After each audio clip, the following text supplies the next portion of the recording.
د پاکستان تحریک انصاف ګوند مشر او مخکنی وزیر اعظم عمران خان د لاهور نه اسلام آباد په لاره د لاریون پیل کولو په مخال د استخباراتي ادارې آی اس آی مشر ته په مخاطب کولو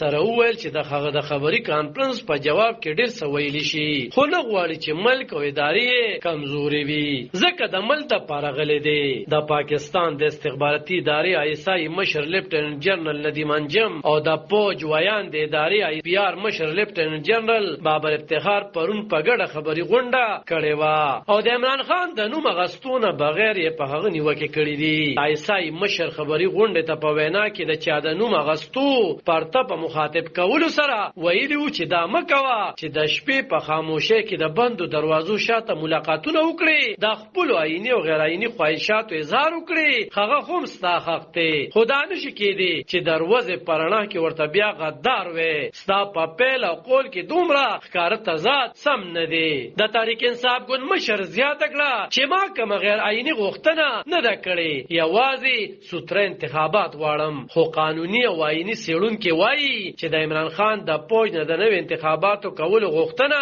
غیر عیني او غیر قانوني ده او هغه یوازې دا غواړي چې بس خو ما وزیر اعظم کړي او خیر دی خو د ملک معیشت استحکام او امنیت په دغو لګولی شي. د آی اس آی مشر پرون ویلي و چې تیر کال اسټابلیشمنټ فیصله کړې وه چې ځان د عیني کردار پورې محدوده ساتو او دا د یو تن فیصله نه وه، یوازې د پوځي مشر فیصله نه وه او په دې بحث شوی چې د ملک ګټه په دې کې ده چې پوج او آی اس آی ځان د سیاست نه لرې کړي. عمران خان ویلي چې پورم نه لانګ مارچ کوي او د سپریم کورټ د حکم تر مهابه په اسلام آباد کې په مخصوص ځای کې احتجاج کوي. بل خوا تحریک انصاف غړي سېنیټر فیصل واړه د چهارشنبې پروز ویلي وو چې په لانګ مارچ کې تلونکو تنانو ته د جون خطر ده، دا کې زمرګونه ویني او جنازې وینم. په لانګ مارچ کې به داسې تنان پناه کول شي کم چې ډېر اهم وي او د عامو خلکو هم جون ته خطر پیهېدی شي. د یادونه چې عمران خان په تیر لانګ مارچ کې هم 2 تنه وژل شوي وو چې یو پکې د مردان ضلع سره تعلق لرلو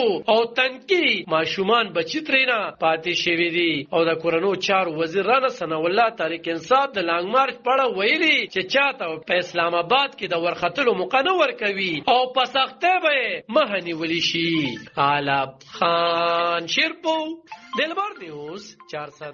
د پاکستان